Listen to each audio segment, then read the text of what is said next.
Join me, an out-of-shape, middle-aged introvert from the Midlands, as I step out of my comfort zone and venture into the outdoors.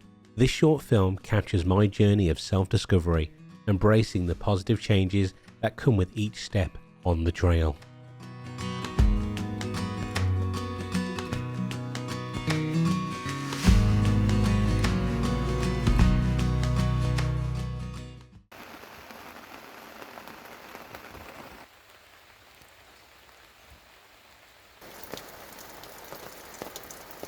So, before we begin, I should say that I have spent the first 40 years of my life doing everything that I can to build the best possible bubble around me, to make sure I have like my proper castle where an introvert like me can safely hang out. I turned 40 a couple of weeks ago. I've been thinking about it for a while now, but it became kind of a milestone where I thought I should really do something a little bit outside of my comfort zone. So I decided to rent a campervan and book a pitch in Ullswater in the Peak District in England. This is my first day / night. It's currently 10:15 at night, and I'm kind of like keeping it down because I don't want to be blaring out to the rest of the camp, but I just wanted to take the moment to fill you in. I just thought it was time to do something outside of my comfort zone, go outside and exercise a little. I've always struggled with my weight. It goes up, it goes down, and it's really difficult, but I've spent the majority of my working career sitting behind a desk, so I figure if I go outside and I go camping here and there, I will naturally go on hikes, which is far more active than just pacing around my home doing odd jobs. This is a pamphlet for where I'm staying. Like I said, I'm in Ullswater, which is southwest of Penrith, only a couple of miles southwest. Today was all about getting comfortable and settling in and like wandering around and getting familiar and letting go a little bit. But tomorrow I'm going to go on a little hike around the area. Next shot, hopefully, should be some of the events occurring tomorrow.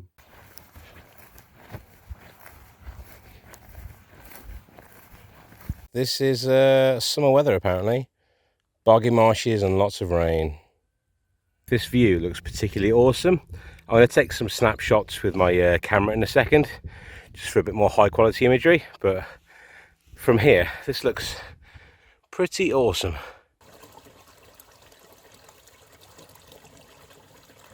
The plan is to go down there for a little bit, and the goal is to end up over at Ullswater Lake. So still a bit to go yet. One thing that I did consider when I was coming out for this hike was the weight of the backpack, the drone, the camera, the water. It's certainly an added challenge. I'm not used to carrying a backpack full of stuff. But despite it wearing me down, I have stopped to admire the scenery so often that it's kind of like allowed me to rest and catch my breath again. But this bit of the walk's rather boring. It's just a long ass road by the looks of it, which goes on for a little while until I find something more interesting again.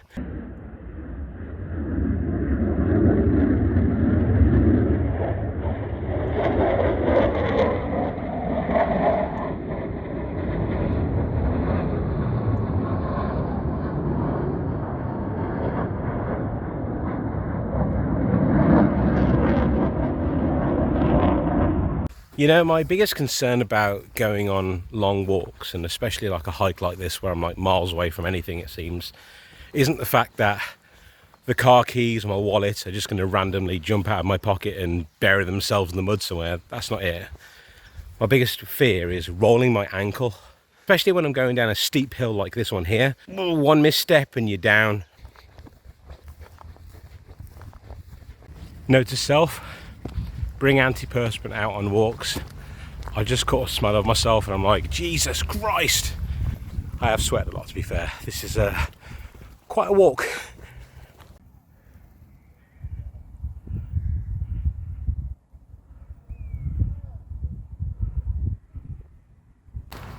My alarm company for my house just texted me, and I was like, what the?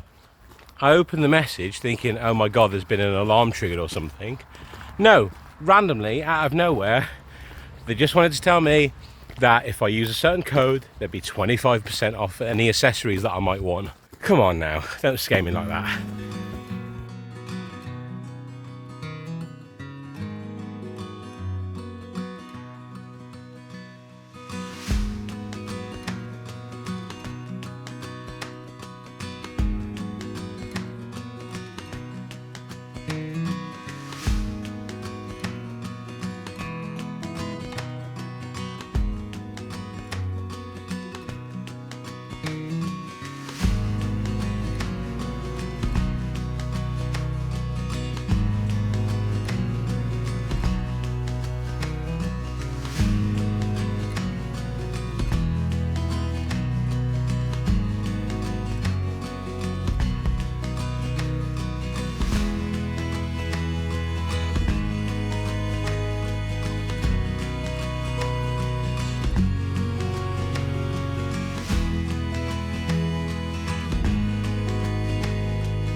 So I'm now on the return journey. When I did the drone footage over the lake, that was roughly the 2-hour mark of the walk.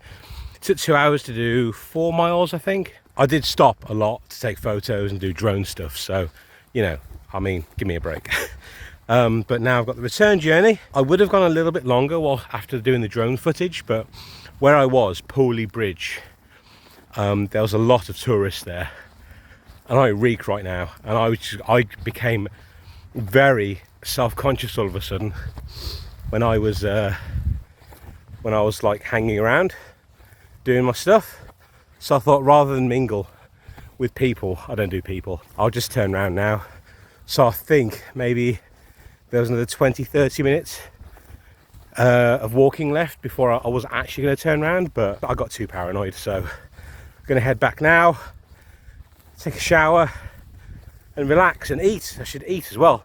This trek has been particularly challenging.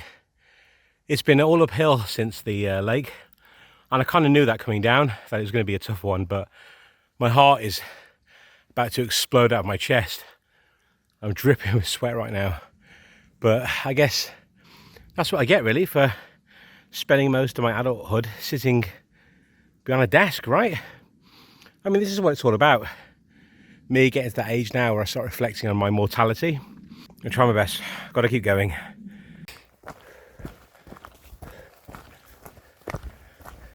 And now it's raining. However, I will take that as a win because I do need to cool down. I got to say, this rain does feel very, very refreshing. Isn't that right, sheepies?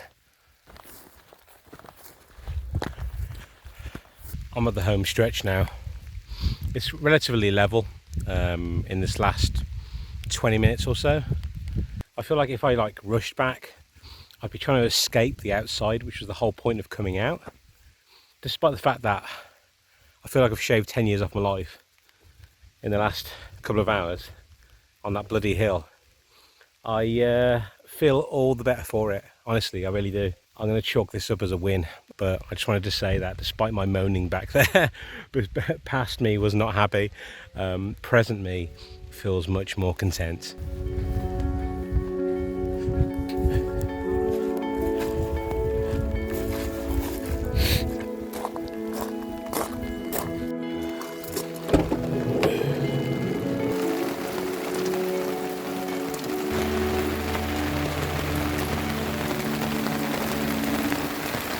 So I was planning to speak to you guys not long after I got back, but I've been struggling with my hay fever since I got back. I have really suffered today.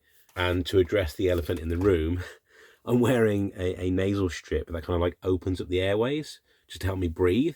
Honestly, I've been a right mess, but I'm not going to get into it. It's 10 o'clock at night now, hence the artificial lighting, but I can speak a little bit louder than yesterday. So yesterday, this isn't, I guess, an anecdote for you. a motorhome pulled up next to me and they settled in for the night. Now I don't know whether they were only here for one night or the last night they were staying. But when I got back for my trip today, they'd gone, and it doesn't look like they've come back. All this to say that last night I didn't sleep very well because every few hours I kept waking up thinking that I was snoring and waking everybody up around me. And I woke up this morning super paranoid, like, oh my God, have I just woken up the whole campsite? Now they're not here. I'm kind of thinking to myself, wait, was that there last night, or did they complain and they've moved to another pitch? Tonight, that's not a problem. There's hardly anybody on this plot tonight. There's a tent and a caravan like over in the far corner, so it shouldn't really matter anyway, regardless of whether I snore or not. So anyone who knows me will know that I like things a certain way. If I'm at home, for example, everything's got its place.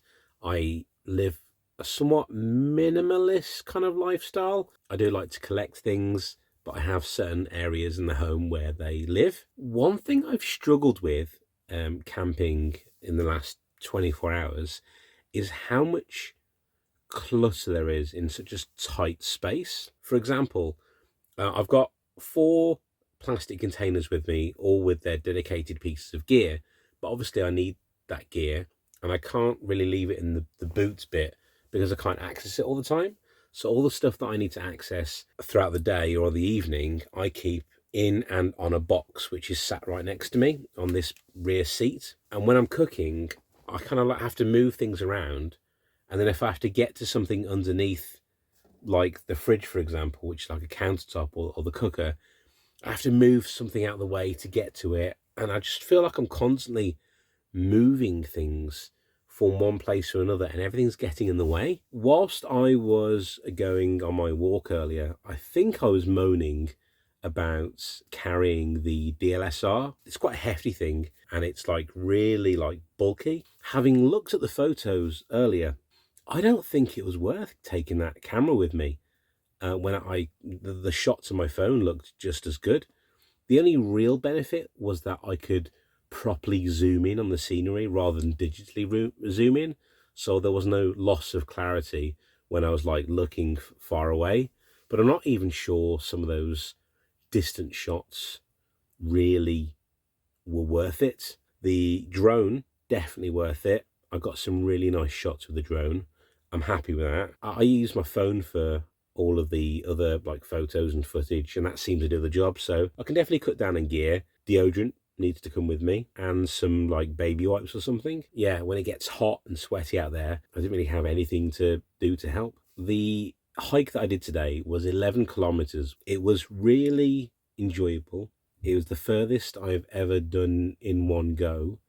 The only thing that I hated was the journey back up that hill. But as soon as I'd gone past the hill and the challenge was over, I felt so much better for doing it. Like I was proud of myself for like not giving up. So I was really, really pleased with that. I have zero regrets whatsoever. Now tomorrow, there's a hill that is quite close, but apparently it's like a 19-degree incline. Like I said, it's not the longest walk in the world. I think it's 3 miles and it should take a couple of hours with that hill. I want to try and have a go at that tomorrow if my body's up for it. I'd be very disappointed with myself if I decide to doss in the caravan all day tomorrow and not do it. One thing that I didn't realise driving around in a VW California campervan is that passing other VW California campervans on the way, people are driving along and they're like, all right, I didn't realise that I was part of that community now. I actually feel like I'm infringing a little bit, imposter syndrome, because it's a rental. Okay, so it's about 7:30 in the morning. It's still rather peaceful and quiet outside. No one's up yet. I didn't sleep very well again last night. I think the main reason was I just needed the toilet in the middle of the night. Couldn't really be bothered to climb down from the roof, get dressed, sort the shoes out, go out, and come. It just seemed like a whole faff. The reason why I got out of bed this morning was just because the sun was baking down on the rooftop and the heat woke me up, which was actually a rather nice feeling to wake up to that in the morning. I quite liked that. And with the vents up there, I just quickly opened the vents and jobs are good. I managed to cool down quite quickly. By the way, when I did wake up and the sun was shining through into the van, it really showed the pollen that was floating around in the air. Now, I say pollen rather than dust because the van was aired out, has been aired out since I had it, and it was cleaned before I picked it up. So it's more likely pollen, which would explain why I've been suffering so badly. So I don't know whether being in the van has like collected a concentrated amount of pollen, which is why I suffered more yesterday when I got back, and I wasn't really suffering whilst I was out. So maybe leaving the van today will do me some good. So day 2, I'm not actually far away from the campsite, and I'm already suffering a little bit. I think my left leg probably could have done with a bit more rest before trying to hike, especially going up quite a steep mountain today. But I'm going to press on, see how well I can do. But honestly, I know the camera doesn't do it justice, but these views are awesome.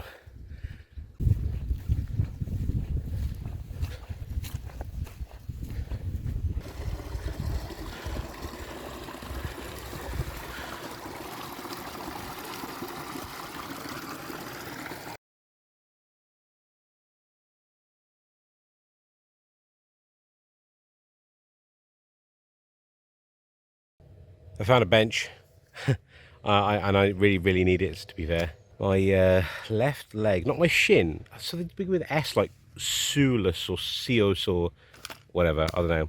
I should have warmed up first, shouldn't I? I'm going to take a few minutes. I'm not going to push it today. It's only supposed to be like a 2-hour max kind of like trek, and I've got all day, and it's only about 10 or 11 a.m. So let's do it a little bit at a time today, a little bit at a time. I'm currently just over 1,000 feet above sea level. I've got 0.6 of a mile, I think, left to get to the tippy top, or at least the base, I don't know. But I just looked at the map thing on my journey planner, and I thought I struggled back there doing that. It gets like that in a minute. I should stop. I don't know, I just don't want to let myself down. I'm just going to like walk a few meters, stop, walk a few meters, stop. Well, I made it up that road finally. Seeing cars like drive past me, like dropping gear just to get up the hill, the amount of times I've been that driver and been like passing people going, you must be mad to be hiking up here. Well, guess what? The tables have turned. I'm the mad one now. Now I've got that one to climb. That's the next one.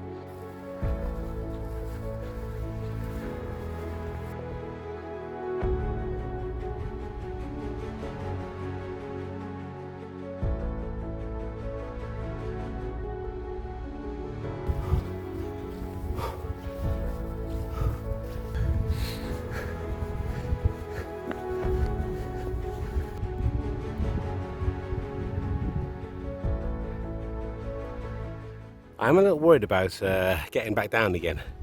I kind of feel like a cat climbing a tree and getting stuck.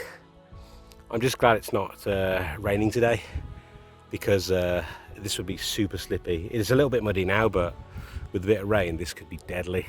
Okay, another little break, and then we're nearly there now, we're nearly there.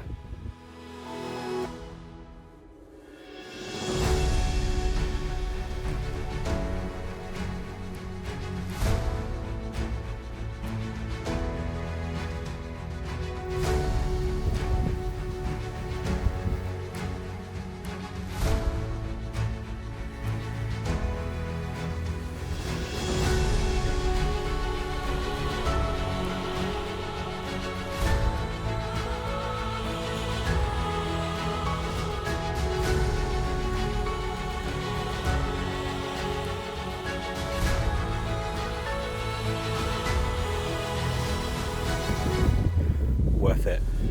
The sense of accomplishment right now, top tier. I know it's not exactly climbing Mount Everest or anything, but this was a real challenge for me, and I pushed and I pushed, and I'll pay for it tomorrow, no doubt. But yes.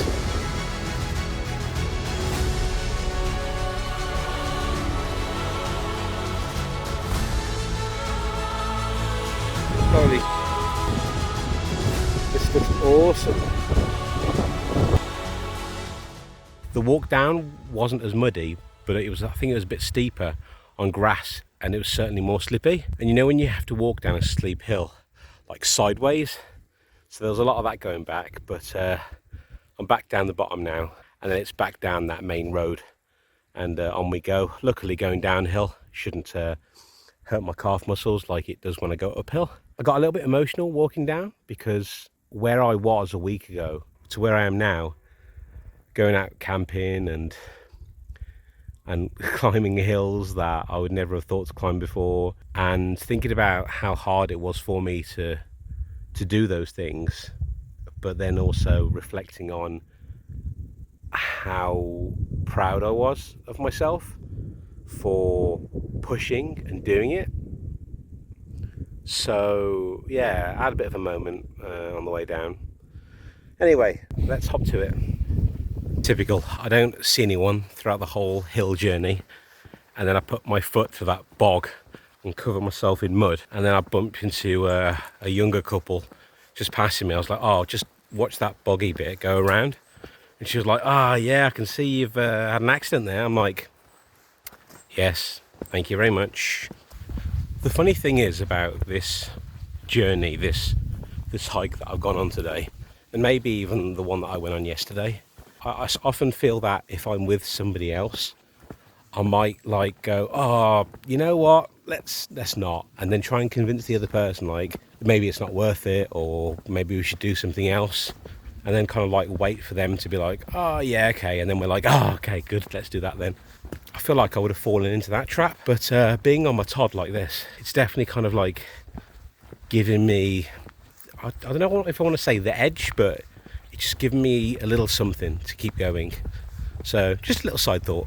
About 2 hours ago, I was sat on that bench contemplating life, wondering whether I should continue with my journey or not because my legs were hurting. I don't know whether I'm a fool for pushing through despite the pain, or whether I'm something else, I really don't know. But again, just thinking about that as I was passing it, just kind of like, just made me feel feelings.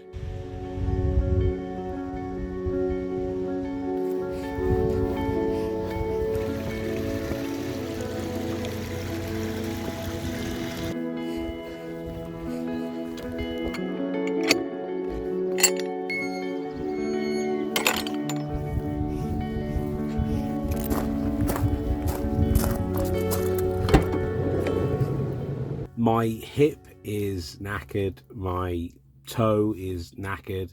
The rest of my muscles and the things that were causing me real pain going up the hill seem to have recovered now, so thank you very much for that.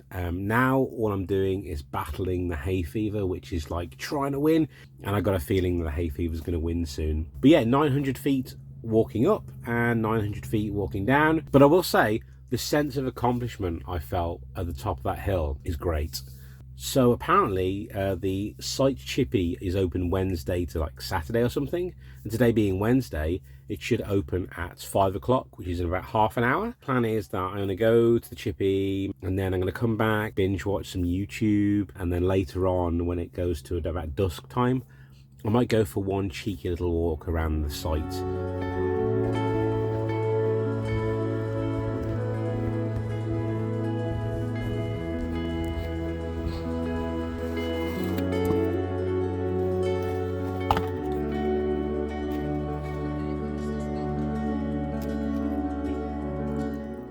The more I thought about it, the more it makes sense for me to go home tonight rather than in the morning.